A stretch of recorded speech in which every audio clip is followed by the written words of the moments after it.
It was Halloween. My mom and dad had gone to an adult Halloween party at their friend's house and left me, a 14-year-old male, and my sister home alone to hand out candy to the neighborhood kids. We lived on a small farm surrounded by other small farms, and our Halloweens were pretty mellow. My sister was 12 and had finally gotten to the age where she thought trick-or-treating and dressing up was embarrassing.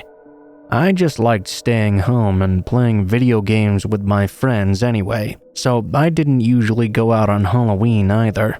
The only issue that night was my parents had forgotten to get candy altogether, so they told us to just hand out whatever fruits or pretzels we had lying around in the kitchen. That was so embarrassing for me, having to give kids something they didn't want on the one night of the year they were supposed to be getting candy. I wasn't too worried about it given that not many kids lived in our area though, so we figured we wouldn't have to answer the door much if at all. We handed out the first batch of apples to the disappointed kids, and by 11 p.m. we assumed we were already done for the night. Then though came another knock at the door. It was quite late now, and I didn't really want to answer the door again. I figured it was just some little kids though, and I didn't want to be rude and ignore them when they could all see that the lights were on inside. I got to the door and pulled it open, and was shocked to see 4 very tall guys standing there, all in masks holding their pillowcases open, seemingly expecting candy. Sorry guys, we don't have anything. We've been handing out apples to the kids all night. I got some pretzels if you want some.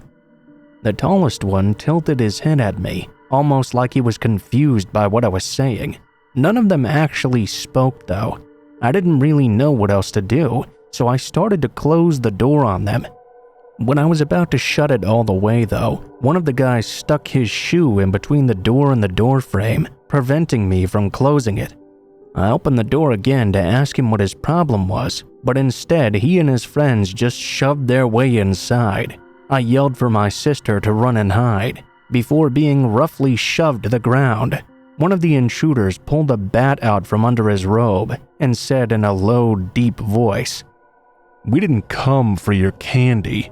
I managed to get on my hands and knees before being kicked hard in the stomach.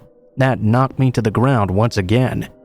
I tried screaming, but the thing about living on a farm with more land between you and your neighbors than the average neighborhood is composed of is that no one is going to hear you when you scream for help. I kept screaming anyways though. "It's Halloween, buddy. You really think anyone's gonna think twice about a kid screaming?" This made the rest of them laugh as the man continued taunting me. "Look, I don't know what you want, but I can give you money if you just leave." I expected a response, but instead he just laughed at my shaking voice. In a baby talk voice, one of the guys leaned in. "Oh look, the little baby's scared. Where's daddy to save you when you need him?"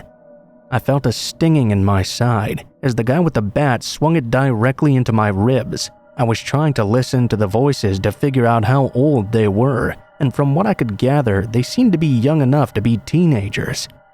There were a lot of thoughts going through my mind in that moment. I crawled to the corner of the room in pain as they spoke to each other about what rooms they would go in and what they were going to take.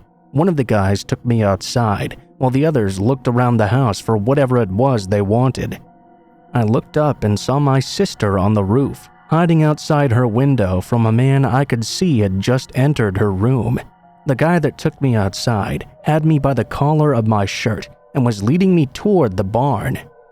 He opened the door to the pig pen and pushed me inside, threatening me with the bat. He made me roll around in the mud and filth as he forced me to oink. I was terrified, exhausted, confused, embarrassed, and felt completely humiliated at what I was being forced to do. The guy was laughing the whole time, too.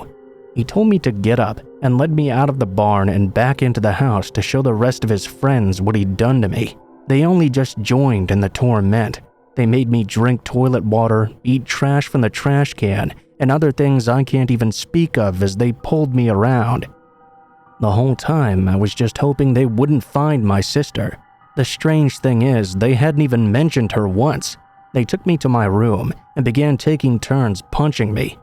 I had no idea what I'd done to deserve this horrible beating and torture I was being put through. I blacked out many times. 10 minutes into the beating, I heard one of them finally ask where my sister was. They told me that they wanted to have some fun with her and they'd stop hurting me if I told them. That was the moment I stopped talking completely. I was not letting them near my sister. They asked me again, spitting in my face. Each time I refused to talk. There was nothing they could do to me that would get me to give her up. Eventually, they tied me to a chair in the kitchen and exited the house after thoroughly trashing the place. I must have blacked out again, because when I woke up, I was in the hospital, attached to a bunch of machines. My mom was crying when she noticed me awake and took her time to tell me exactly what happened. It turns out the girl I had just broken up with the week before asked her brother to scare me as revenge for hurting her. I guess she hadn't expected he and his friends to take it to the extent they did that night. They just got caught up in it, as disgusting as that sounds. They were all soon arrested, but only the brother was actually sentenced to jail time.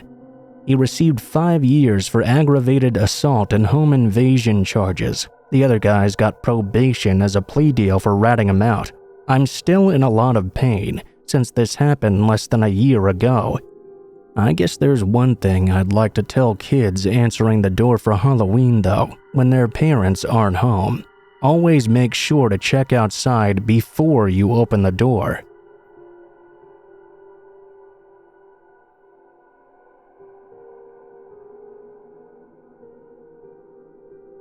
I'm a cow farmer in the Midwest. It's not the best work, but it is work. And with how hard it is to find a job with decent pay these days, I've learned to really appreciate it. The job entails cleaning up after the cows, checking their hooves, milking, and helping them give birth when necessary. It's a pretty messy job when you look at it from the outside, but I've gotten pretty used to all of this. I don't even really smell the stink anymore like I did when I first started. It used to be almost unbearable, but now it doesn't really feel like anything. The farm was my father's before me, and his father's before him. The story I'm about to tell you is my dad's. He told it to me way back when I first started the job, as almost a what not to do when tending to the animals and working on the farm.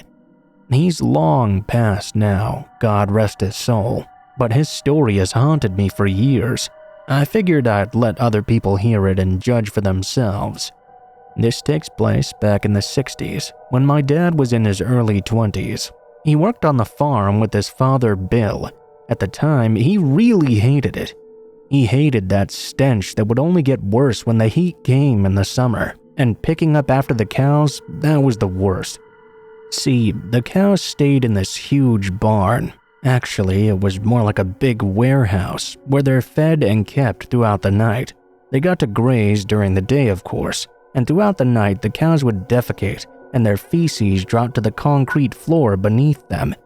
In the morning, when the cows would go out to graze, my dad would take a really long hose and spray the droppings to the end of the building down a shaft that led to a big tank below the barn. The tank would fill up, and once a week a guy would come by and empty it and dispose of all that waste. It was nasty work, but it had to get done nonetheless. Well, my grandfather decided it was too much work to do just with himself and my dad, so they decided to hire another farmhand. They didn't get anyone interested in the job for the first few weeks, until they met a man at a local feed store named Fred. He was in his late 20s and quite eager to work. He hadn't had a job in years and was desperate for pay, especially since his wife was pregnant with their first child. My grandfather hired him right there in that feed store, and by the next day, Fred was on the farm working harder than anyone my dad had ever seen. He was determined and super ambitious. He was constantly running around, fixing everything that needed fixing, and trying to learn everything about what it was they did. He loved the job and told everyone how he just wanted to be good at what he was being paid to do. He believed in good, honest work, and that people should earn the money they're working for. My dad admitted he loved having Fred around too, not just because he worked hard, but because he was gullible and easily manipulated. My dad had certain tasks given to him by my grandpa throughout the day, and each time he was told to do something he didn't want to, he just passed that along to good old Fred. He didn't mind much because he didn't know, and my dad didn't care if it meant less of the work he hated.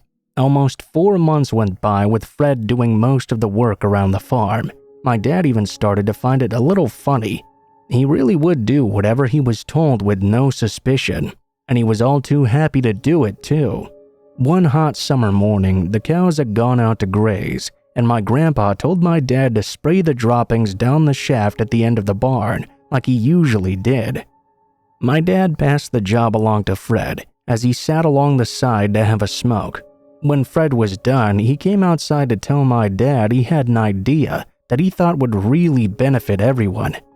He told my dad that if they emptied the tank below the barn themselves, they'd be able to use the feces as manure in the fields. It would fertilize the plants and make them grow bigger and faster. My dad told me at first he thought it was a stupid idea, but then he figured it would be funny to see them actually try and empty it, so he agreed. He didn't tell my grandpa though, because he knew he never would have approved. He just wanted to see how this would play out. He showed Fred where to go to release the valve and empty the tank into these big barrels, told him to be very careful and not to turn the valve too fast. Otherwise, the line would get clogged and they'd have to call someone to fix it. My dad then let Fred alone to do what he planned and decided to take a walk around the barn to check the gates and make sure everything else was in order. What my dad didn't know at the time, though, was that Fred did end up turning the valve too fast, and the line ended up getting clogged. Fred opened the tank from above and reached a pole into the sludge to try and dislodge whatever was blocking it. My dad heard screaming coming from inside the barn and rushed over to see what was wrong. He made his way down to the tank and was horrified by what he found. Fred had fallen into the huge 5,000-gallon tank that hadn't been emptied in a week and was now drowning in the thick feces, desperately reaching out for help. By the time my dad got to the top of the ladder and looked down, all he could see was Fred's hand poking out of the brown goo. He grabbed on and tried to pull him out, but he had no leverage at all to pull him out with. He managed to pull Fred up long enough for him to tell my dad he was trying to fix it himself, since he knew they'd have to pay someone for his mistake. He felt bad. My dad reassured him everything would be okay and to hold on. That's when his grip failed. This time, no part of Fred's body was able to be grabbed onto to possibly try and rescue him. My dad had no idea what to do. He ran across the farm as fast as he could to get my grandpa, who immediately called the police. By the time they made it back, Fred's hand had disappeared far under the sludge, and there was nothing they could do but wait. The police showed up with firemen. They didn't know what to do either. They ended up reaching a metal pole down into the tank with a sort of loop on the end. When they finally pulled Fred out, it was very clear he had passed away, unfortunately. My dad was horrified. He felt like it was his fault. He'd known it was a bad idea. He just thought it would be a funny prank. He could have stopped Fred if he wanted to. Fred's wife became a widow and she never remarried. She named their son after him and eventually moved out of town. My dad made it a point to work as hard as Fred did every day for the rest of his life, in honor of the person whose death he felt responsible for. My dad passed away in 2018, and the last thing he ever said to me was to never take advantage of someone else's hard work.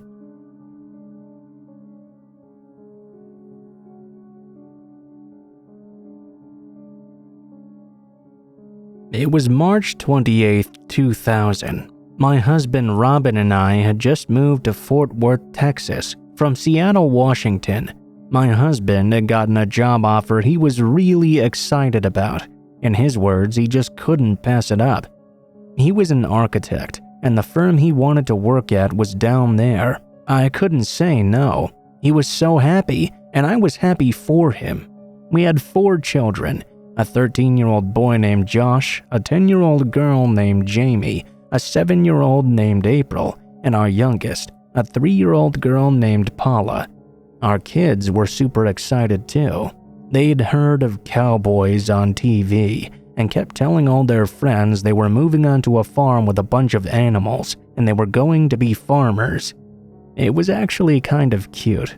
When we first got to our house on this farm, everything was very peaceful. We moved in early March and got fully settled in about 2 weeks later. Of course, we didn't have any animals on the farm yet, since we were still in the process of getting into a new routine with the kids. Their school was about a 15-minute drive away from our house, and we weren't comfortable at the time sending them on the bus alone. March 28th started out regular, just like every other Tuesday we'd spent in the house thus far. We got the kids ready for school and headed out the door. My husband went to work, and I came back with Paula. She was like a mini-me in almost every way, following me everywhere. I adored her, and I think she adored me too. On his way back from work, my husband picked up the kids from school. They got ice cream on the way home, and were pretty riled up from the sugar rush when they came inside. I had them do their homework, and as soon as they were finished, we sat down to watch some TV. It was in the evening hours of the day, though, when all the chaos really started. Sirens began to blare all around us. We lived in Seattle all our lives, so we'd never really experienced anything like this before. My husband immediately recognized the sounds as a tornado warning and told us all to go to the bathroom and close the door. Our house had no basement nor any shelter, so we had to make do with what we had. I'd never even considered tornadoes could be in our future when we'd planned to move. All 6 of us huddled into the bathroom. We laid on top of one another to try and hold each other down just in case. My husband was at the top, shielding us with his body. The entire house, including the foundation, started to shake, and our daughters started to cry and scream. Paula was grabbing onto me as tight as she could. Josh was trying to act brave, but I could see he was terrified. The sounds of windows shattering and debris flying everywhere became louder and louder as the minutes passed by. I was praying for my children's lives, for all of our lives. It couldn't be our time to die yet, I thought. All I could think about as the ground shook underneath us was how they still had so much of their lives left to live. I wanted to see them grow, graduate high school and college, fall in love and get married. I was terrified at the thought of that possibility not happening. After being in the bathroom for 10 minutes, we felt the house shake like nothing we'd felt previously. The roof was shorn off in seconds, now leaving all of us terrified. My husband held onto us with all his strength, as each gust of wind threatened to pull us up and out. God knows what would happen then. At this point, I was completely terrified, crying and holding whatever I could grab onto to keep our kids underneath us. Suddenly, I felt Paula begin slipping out of my hands. I started to scream her name to try and get my husband's attention, but when I looked over, he wasn't there. I grabbed onto Paula and managed to pull her back underneath me. Not before she hit her head pretty hard against the wall, though. She went completely silent and was no longer crying. I knew something was wrong, but I had to focus on the situation at hand and get help when the time came. I was worried about my husband too. I hadn't even noticed he'd been pulled away by the storm. I prayed and prayed he would be okay as I pressed the full weight of my body down on my children to keep them out of harm's way. After what felt like an eternity, the storm rolled on and the wind finally slowed down and everything became silent. We all got up and I picked up Paula. She was completely limp. I noticed blood pooling down the side of her head and tears rolled down my face as I assumed the worst at this point. I was thinking I just lost my husband and one of our children. I rushed out of the bathroom and into the rubble that was once our home. My husband was lying in the front yard, obviously thrown there by the wind. I could see him gasping for air as I rushed over to him. I held his head in my hands and told him how much I loved him.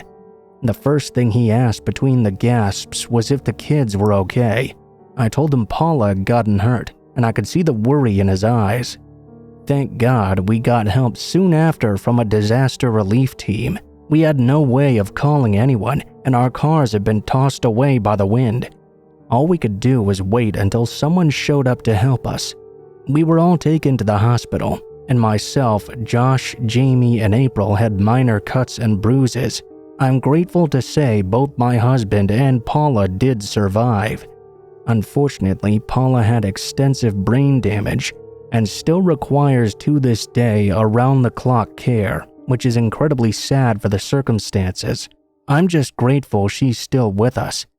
My husband broke almost every bone throughout his body, but he recovered fully in about a year. We're grateful both survived. The whole incident was terrifying. We decided that moving back to Seattle was our best option. Our families were there, and my husband got another job offer later that was just as good. Our lives were forever changed that day though, and we hope to never experience anything that terrifying ever again.